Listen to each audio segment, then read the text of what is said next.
오늘 말씀은 이제 우리가 이제 잘 아는 말씀이고요. 그래서 믿음과 삶이 과연 어떤 관계를 가지고 있는가 말씀을 통해서 함께 살펴보도록 하겠습니다. 우리 믿음이라는 것은 이론이나 또 어떤 교리로 설명되는 것이 아니라 그것이 참된 믿음이다라는 것은 삶을 통해서 보여지는 그런 특징을 가지고 있습니다. 그래서 우리가 믿음을 설명하기 위해서 성경을 인용하고 또 어떤 교리적으로 설명할 수는 있어도 이것이 믿음이다라는 그 실체를 보여주는 것은 쉽지 않습니다. 성경에 기록된 수많은 믿음의 사람들은 자신의 믿음을 삶으로 증거했습니다. 스스로 믿음이 있다라고 자부하면서 정작 우리의 삶에서는 믿음의 모습이 보여지지 않으면 그 사람에 대한 불신을 넘어서 교회와 그들이 믿는 하나님의 존재를 의심하게 되는 것이죠. 그러므로 오늘 우리 말씀을 통해서 우리의 삶을 날마다 말씀에 비추어 보는 그런 은혜가 있기를 원합니다. 오늘 말씀은 예수님께서 가버나움이라는 지역에 들어가셨을 때의 일을 기록하고 있는 말씀입니다. 이 가버나움이라는 지역은 갈릴리 호수 북서쪽에 위치한 도시입니다. 예수님 당시에는 로마의 군대가 주둔하던 곳이었죠. 그리고 세관을 비롯한 여러 행정기관이 있었던 굉장히 거점 도시로 중요한 곳이었습니다. 그러나 반면에 또 어떻습니까? 다른 한쪽에서는 정말 그 매일매일 하루하루를 힘겹게 살아가는 사람들이, 특별히 이제 그 호수 주변이니까 물고기를 잡아서 살아가야 하는 가난한 어부들이 살고 있던 그런 도시였습니다. 예수님의 그 공생의 사역은 또 상당 부분 가버나움을 중심으로 활동을 많이 하셨습니다. 그리고 우리가 잘 아는 제자들 중에서 또 베드로, 안드레, 마태를 제자로 부른 곳이 가버나움이기도 합니다. 굉장히 중요한 의미가 있는 곳이죠. 그러나 그 당시의 유대인들의 입장에서 보면 이 가버나움이라는 지역은 어떤 곳입니까? 흑암에 덮인 이스라엘의 변두리 지역에 불과한 곳이었습니다. 유대인들의 생각에 가버나움이라는 지역은 하나님의 은혜가 임하기 어려운 곳으로 생각했던 것이죠. 유대인들은 이런 굉장히 차별이 심하지 않습니까? 그래서 얘기했을 때 무슨 나사렛에서 선한 것이 날 수 있느냐라고 할 정도로 굉장히 지역을 차별하는 인식이 강한 사람들이었죠. 그런데 바로 이곳에서 예수님은 제자들을 부르시고 천국 복음을 전하시고 또 병든 사람들을 고치셨습니다. 예수님께서 가버나움을 중심으로 사역하셨다라는 것의 의미는 그동안 유대인들로부터 소외되고 그 서름받던 지역에 예수님의 복음과 치유를 통해서 소외되고 또 이 가난한 사람들에게 기쁜 소식이 전해진 것을 의미하는 것이고, 이것을 통해서 하나님의 나라가 임하였음을 말씀하고 있는 것입니다. 오늘 본문의 말씀은 자신의 병든 종을 살리기 위해서 예수님께 장로 몇 명을 보내서 종을 구원해 달라고 부탁한 이방인 백부장을 향해서 예수님께서 그 믿음의 놀라움을 표하시면서 이스라엘 중에서도 이만한 믿음을 만나보지 못하였다라고 그 이방인 백부장의 믿음을 인정하시는 그런 내용입니다.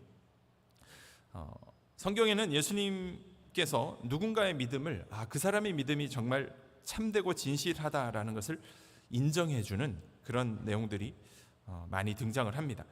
누가복음 17장에 10명의 문둥병자 중에서 예수님께 돌아와서 감사를 표현한 그 한 사람은 사마리아 사람, 그 사마리아 사람의 믿음이 참되다라는 것을 인정하셨고요.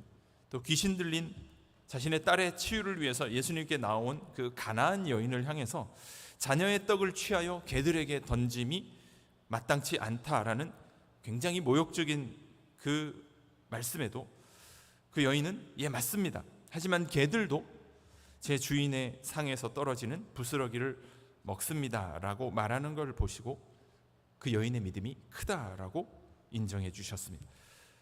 또 그 뒷장에 누가복음 8장에 보면 예수님의 겉옷만 만져도 자신의 병이 나을 수 있다라는, 무려 12년 동안 혈루증으로 앓던 여인에게도 네가 가진 그 믿음이 너를 구원하였다라는 말씀을 해주셨고요.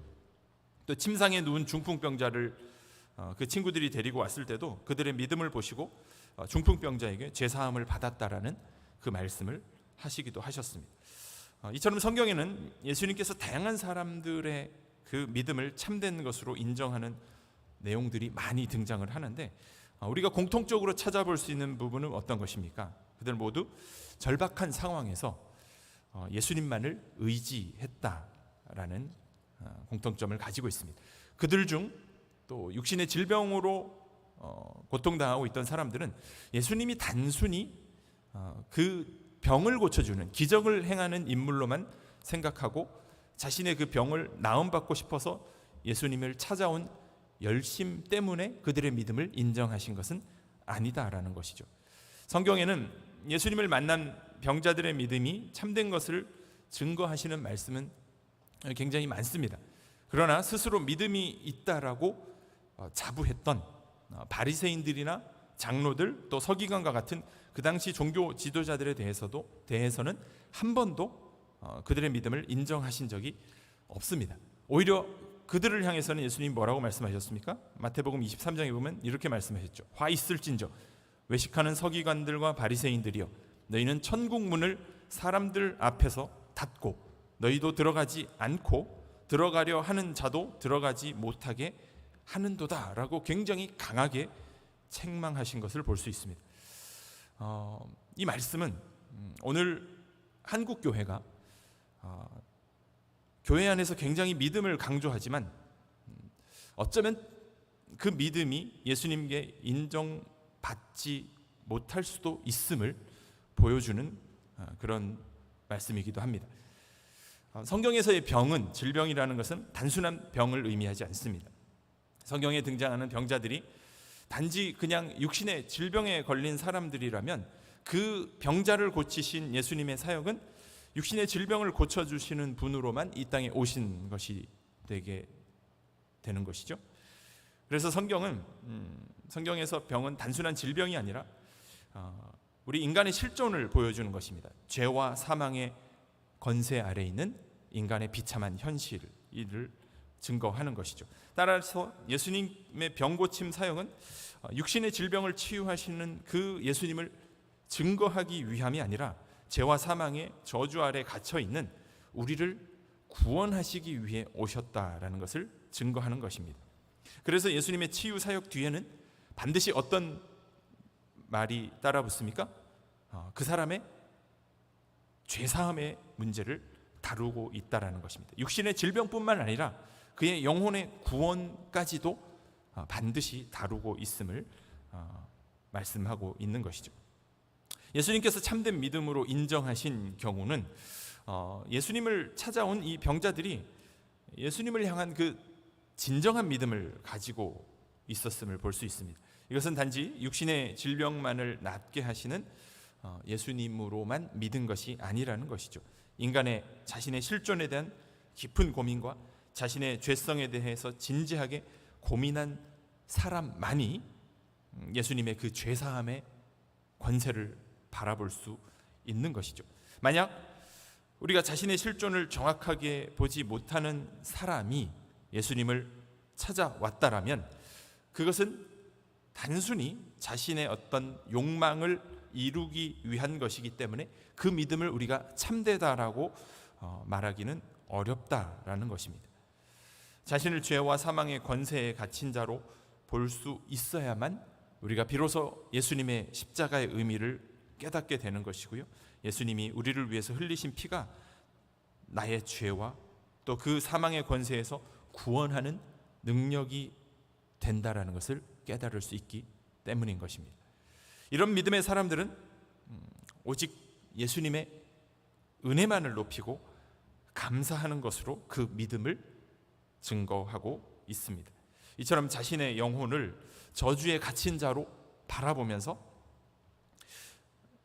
예수님을 저주에서 건지시고 또 해방시킬 메시아로 바라보고 그 이름을 부르는 것이 진정한 믿음이 되는 것입니다.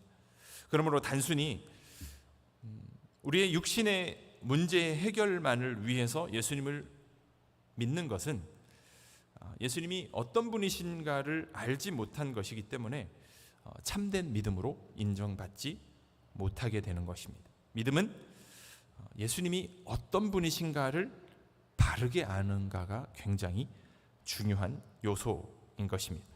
오늘 본문의 이방인 백부장에게도 이러한 믿음이 나타나고 있죠. 그는 자신이 주둔하고 있는 그 식민지 지배국가의 그 백성 이스라엘 민족을 사랑했던 사람이라고 그렇게 소개하고 있습니다. 심지어 자신이 데리고 있는 종을 사랑했습니다. 말씀에 보면 주여 내 하인이 중풍병으로 집에 누워서 몹시 괴로워한다라고 그렇게 이야기하고 있죠. 예수님 당시에 그 당시에 하인이나 노예는 사람으로 인정받지 못했죠. 특별히 병든 노예는 전혀 효용 가치가 없기 때문에 버리는 것이 관례였습니다. 노예 자신은 자신의 처지에 대해서 억울하다라고 항변할 수도 없었고 오직 그 운명은 전적으로 주인의 손에 달려 있었던 것이죠. 그런데 오늘 본문에 등장하는 이 이방인 백부장이라는 사람은 병든 자신의 노예인 그 하인을 버리지 않고 그 치료를 위해서 백방으로 노력했던 인물로 소개되고 있습니다. 심지어 이방인 백부장은 그 유대인들을 위해서 회당까지 지어준 사람이다라고 그렇게 증언하고 있습니다. 로마 제국의 백부장이었지만 자신이 통치하는 나라의 미래를 생각했던 것이고요. 그 유대인의 중요한 교육기관이자 하나님의 말씀인 또 율법을 배우는 회당을 지어주는 일은 아무나 할 수 있는 일이 아니었던 것입니다. 백부장은 자신의 그 병든 하인을 사랑했고 또 그 사랑이 믿음과 치유의 역사를 만들어낸 것을 볼 수 있습니다. 이방인 백부장은 예수님의 소문을 듣고 유대인 장로 몇 사람을 보내서 자신의 그 병든 종을 구원해 달라고 그렇게 부탁을 합니다. 이 백부장은 가버나움 지역을 담당한 그 군대 장교였기 때문에 그 지역에서는 굉장히 큰 권세를 가진 사람이었습니다. 로마군의 백부장, 사회적으로 굉장히 성공한 사람이고요. 가버나움 지역, 크지 않은 그 지역에서 굉장히 큰 권세를 행사할 수 있는 사람이었습니다. 따라서 예수님에게 그냥 내 집에 와서 내 종의 병을 고쳐달라라고 이렇게 말을 할 수도 있었을 것입니다. 그런데 백부장은 부탁을 하기 위해서 유대인 장로들 몇 명을 예수님에게 대신 보내는 것이죠. 이 모습을 보면서 어떤 사람들은 이 백부장이 굉장히 겸손한 사람이고 그 겸손한 것은 결국 이 사람이 믿음이 겸손으로 나타난다라고 그렇게 말을 하기도 합니다. 그러나 이것은 이 사람에 대해서 부분만 알고 있는 것에 불과하죠. 우리가 생각하는 것처럼 단순히 어떤 사회적인 지위가 높은 사람이 자신을 낮추는 그런 겸손의 미덕을 뜻하는 것이 아닙니다. 만약 백부장이 자신을 낮추는 어떤 그런 겸손한 사람이었다면 장로들을 보내지 않고 자신이 직접 예수님을 찾아갔어야 했겠죠. 그런데 백부장은 왜 자신이 직접 예수님을 찾아가지 않은 것일까요? 7절 말씀에 보면 이렇게 기록을 하고 있습니다. 그러므로 내가 주께 나아가기도 감당하지 못할 줄을 알았나이다. 말씀만 하사 내 하인을 낫게 하소서. 자, 뭐라고 고백을 합니까? 이방인 백부장이 예수님을 직접 찾아가지 않은 이유가 무엇이죠? 자신은 내가 주님 앞에 나아가기가 난 나아갈 수 없는 존재입니다. 그렇게 고백을 하는 것이죠. 이것은 인간의 도덕성에 기반한 겸손, 다시 말해서 겸양의 미덕이 아닙니다. 자신이 하나님 앞에서 어떤 존재인가를 알고 예수님이 어떤 분이신가를 알았을 때 나오는 자기 인식과 겸손이라는 것이죠. 권세를 가진, 세상적인 굉장한 권세를 가진 이방인 백부장 그 자신을 외적으로는 정말 아무것도 내세울 것 없고 볼품없는 유대의 청년에 불과했던 예수님께 대해서 자신은 그 앞에 나아갈 수도 없는 존재로 스스로 인식하는 것, 이것이 굉장히 놀라운 일이라는 것이죠. 이 백부장의 말 속에는 세상에 그 어떤 큰 권세를 가진 사람일지라도 온 세상의 주인이신 예수님 앞에서는 그것을 내세울 만한 가치조차 없는, 정말 쓸모없는 것임을 알고 있다라는 놀라운 고백이 담겨 있는 것입니다. 이것이 바로 예수님을 참으로 아는 자의 믿음의 고백인 것입니다. 예수님이 이방인 백부장의 집을 찾아오셨을 때 이 이방인 백부장은 예수님이 자신의 집으로 오신다라는 그 말을 듣고 뭐라고 얘기를 합니까? 6절 말씀 한번 볼까요? 6절 말씀 같이 한번 보겠습니다. 예수께서 함께 가실새 이에 그 집이 멀지 아니하여 백부장이 벗들을 보내어 이르되 주여 수고하시지 마옵소서, 내 집에 들어오심을 나는 감당하지 못하겠습니다. 재차 또 사람들을 보내서 예수님이 온다라고 하니까 아닙니다, 오시지 마십시오, 저는 감당하지 못하겠습니다 라고 그렇게 이야기를 하면서 뭐라고 얘기를 합니까? 말씀만 하시지요, 그러면 내 하인이 나을 수 있습니다. 그 근거가 무엇입니까? 나도 남의 수하에 든 사람이고 제 아래에도 병사들이 있습니다. 그래서 내가 백부장이기 때문에 내 밑에 있는 병사들을 향해서 내가 이리 가라 저리 가라 하면 그들이 그렇게 순종하는 것처럼 예수님도 마찬가지라는 것이죠. 그러면서 예수님이 자신의 집에 들어오시는 것을 극구 만류하는 것입니다. 예수님이 자신의 집에 들어오시는 것조차 감당할 수 없을 정도로 예수님을 존귀한 분으로 바라보고 있다라는 것입니다. 그리고 자신은 예수님을 모실 수도 없는 정말 보잘것없는 하찮은 존재로 여기고 있습니다. 세상적인 기준에서 생각하면 예수님이 지금 집으로 들어오고 있습니다. 그럼 어떻게 해야 됩니까? 이방인 백부장은 예수님을 영접해서 굉장히 성대하게 그를 맞이했어야 할 것입니다. 예수님을 집으로 모시지 못하는 것이 예수님을 소홀히 대접하는 것이다라고 그렇게 생각할 수 있는 것이죠. 그러나 여러분, 무엇이 진심으로 예수님을 존귀한 분으로 섬기는 것이겠습니까? 두말할 것 없이 보여지는 행위가 아니라 정말 그 자신의 전심으로 고백하는 것입니다. 집에 들어오시는 것조차 제가 감당할 수 없습니다 라고 말하는 것이죠. 나도 남의 부하인데 이것이 무엇을 의미합니까? 나도 부하라는 겁니다. 내 위에 천부장이 있고 그 위에 로마 황제가 있다라는 겁니다. 내 아래도 군사가 있습니다. 그들에게 무엇을 하든지 그들은 명령대로 한다라는 것이죠. 가라면 가고 오라면 오고, 이것이 무엇을 말하는 것입니까? 내가 군인으로서 상관의 명령에 복종하듯이 예수님 당신은 전능하신 하나님의 아들이기 때문에 무엇이든지 명령만, 말씀만 하시면 다 그대로 이루어진다라는 놀라운 고백입니다. 백부장은 그래서 예수님이 말씀만으로도 원하시는 모든 것을 이루실 수 있는 분임을 알고 있었던 것이죠.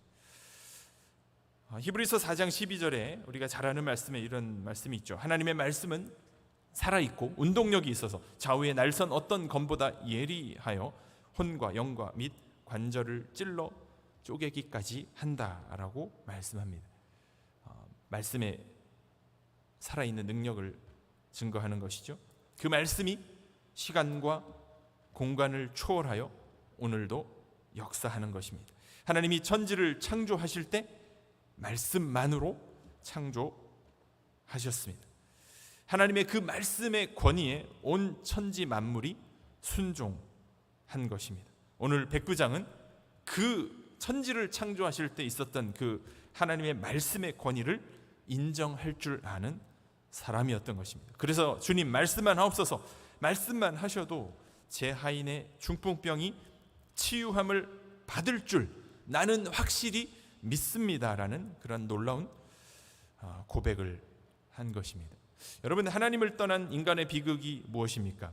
하나님의 말씀의 권위를 인정하지 않고 자신의 길을 가는 것입니다. 내 생각과 내 경험을 믿는 것이죠. 주님은 오늘 우리에게 말씀의 권위를 인정하는 올바른 믿음의 사람이 되기를 원하고 계십니다. 이것이 이방인 백부장의 믿음이었습니다. 백부장은 말씀만 하시면 예수님이 직접 집에 오시지 않으셔도 말씀대로 모든 일이 이루어질 것을 믿은 것이죠. 놀라운 믿음의 고백입니다. 그래서 여러분, 우리가 이런 믿음은 은혜요, 선물이라고 그렇게 고백할 수밖에 없습니다. 믿음은 나를 보게 하고 주님을 바라보게 합니다. 그리고 감히 주님께 나올 수도 없는 그것이 바로 나 자신임을 깨닫게 하는 것이죠. 여러분, 우리에게 이런 믿음이 있는지 우리 자신을 돌아보기를 바랍니다. 오늘 말씀에 보면 끝내 백부장은 예수님을 만나지 않았습니다. 여러분, 우리도 마찬가지로 예수님을 직접 만나지 못한 사람들이죠. 그러나 백부장이 예수님에 대한 소문만 듣고도 예수님이 어떤 분이신지를 정확하게 알고 있었고 예수님께 나아가는 것도 감당할 수 없다라는 놀라운 믿음의 고백을 한 것처럼 여러분, 오늘 우리도 이 말씀을 통해서 예수님을 올바로 알 수 있습니다.